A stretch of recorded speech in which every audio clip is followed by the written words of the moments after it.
Team USA off to a good start in Australia. They moved to New Zealand this week for FINA competition. We catch up with the Hartwick women's water polo team on the verge of elimination. Plus, our Diversity in Water Polo series debuted this week. It's all coming up next on The Counterattack.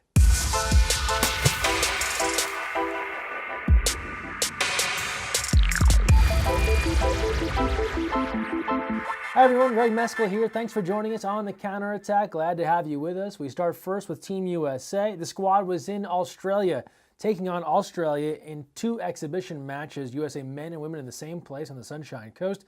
And a good start for Team USA. These games were gearing up for the FINA Intercontinental Tournament, which is underway now in Auckland, New Zealand. The USA women winning 2 straight, 10-7, 12-10. USA men splitting their 2 games. Team USA now in the mix at the Intercontinental Tournament. Here's the roster for each squad. One note this week for the USA men, Luca Cupido will not play, a death in the family. Nick Cornelius steps in to take his spot, and then the women announcing their roster of 13. The one change from the exhibition series, Ava Johnson out, and you have your final 13. We'll keep you updated on what Team USA does in New Zealand. Highlights next week right here on the show. And now we turn to diversity in water polo and our USA Water Polo Diversity Series profiling 4 different teams and athletes over the entire month of April. The first story debuted yesterday on the Agora Stingrays. Here's a quick look. Well, our special needs athletes, they run the spectrum, so they're somewhere on the autism spectrum or they have Downs or things like that. And, that's the challenges that all those kids face, in addition to the challenges that any teenage kid faces. We swim and then we'll play a little splash ball here at the end where we've been teaching them to egg beater with, varying degrees of success. And then we'll get over in the shallow pool and play a little splash ball. What I want to do is basically make this a worldwide thing. Bring awareness to kids with special needs, disabilities.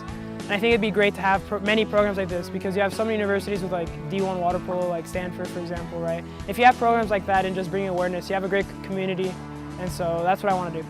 So again, check out the full Agora story on USA Water Polo TV on our Facebook or YouTube page. Next week, we'll have the story of the Commerce Water Polo Club from Commerce, California. Now we turn to Hartwick Water Polo, the women's college water polo team that is set to be eliminated after this season.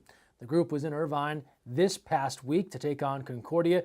We were there to catch up with the squad. We'll have a larger story on the team coming up. But for now, hear from one of their athletes who explains what it would mean to have this program eliminated. You're talking about breaking up a family. We're a big family here, and a big part of us being a family is we really boost each other up at all times. Staying confident and staying strong is a big part of what we do, and that's been able to help us get through all this and be able to dominate the pool at the same time. What we really want here is to win conference and make it to NCAAs and prove it to people that we do deserve to play water polo and that we're going to stick together at all costs. Again, more to come on Hartwick on USA Water Polo TV. We hope somehow, some way, this squad can remain, move to Division III. That's where all the other sports will be at Hartwick College. We'll keep an eye on this program, tell you more about it as news becomes available. The rest of the college water polo world highlighted this past weekend on the Pac-12 network. It was a meeting in LA, UCLA hosting Arizona State. Screen grabs here via Pac-12 network. ASU jumped out to their early lead. In the end, all UCLA. They win this one going away. And then the Cal Bears back in action. They took on San Jose State. Highlights here from Water Polo Nation. 3:52 left in the first. The Golden Bears are building some momentum. Emma Wright shoots and scores on the power play. They take the 2-0 lead. 2:43 left in the half. Here's a power play opportunity for the Golden Bears. The Spartans have 3 defenders in the cage, but Carla Krega is unfazed. She skips it in, and Cal gets another one on the board. 4:45 left in the period, and the Spartans are looking for their first goal of the game. Sheila Jensen takes the pass and throws up a backhand shot. She scores, and San Jose State gets on the board. 3:16 left in the quarter. Rachel Lewin takes the pass, shoots, and scores, and the Golden Bears have the 10-1 advantage. Dora Antal looks to make her senior day count. She takes the ball and scores from close range. Cal takes the 12-4 lead. Both teams would score once more before the final buzzer, but Cal had this one locked up early. The Golden Bears take it 13-5.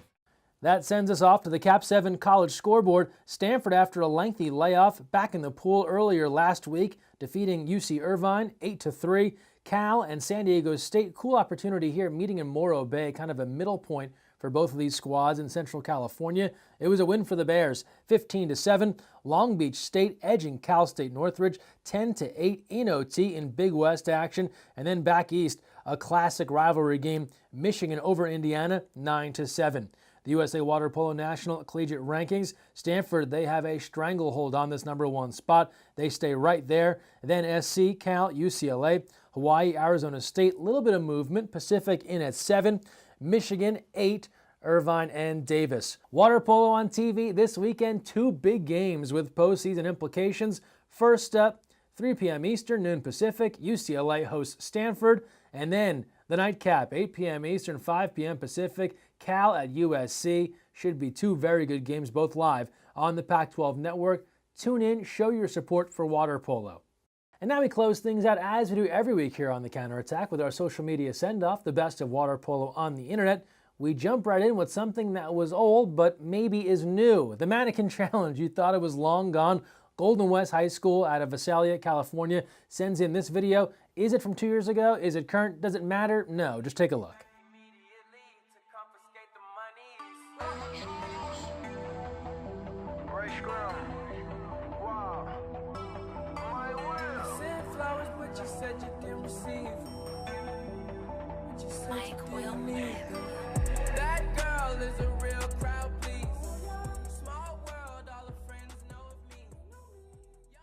From there, Women's History Month, only fitting the Pac-12 network would honor their Pac-12 Water Polo Player of the Century in women's water polo, the great Brenda Villa. Speaking of greats out of the Pac-12, sometimes you're playing so many Olympic games, you've got to write them down where you won't ever forget them.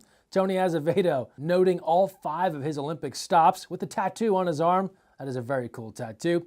History-making moment in Commerce hosting Division I college water polo. There's that Hartwick squad again, taking on Brown.